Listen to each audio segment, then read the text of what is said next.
In the name of the Father, the Son, and the Holy Spirit. Amen.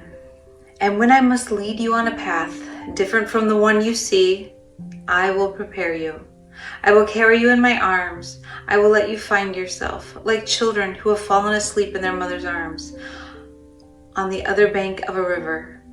What troubles you and hurts you immensely are your reason, your thoughts and your worry, and your desire at all costs to deal with what afflicts you.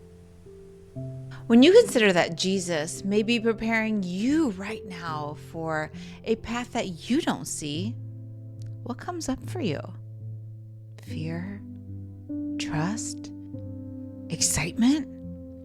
Talk to him about this. Oh Jesus, I surrender myself to you. Take care of everything.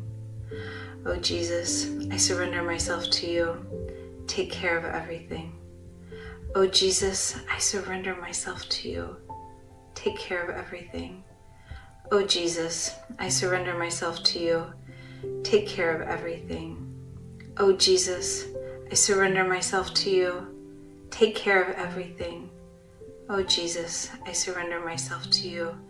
Take care of everything. Oh Jesus, I surrender myself to you. Take care of everything. Oh Jesus, I surrender myself to you. Take care of everything. Oh Jesus, I surrender myself to you. Take care of everything. Oh Jesus, I surrender myself to you. Take care of everything. In the name of the Father, the Son, and the Holy Spirit.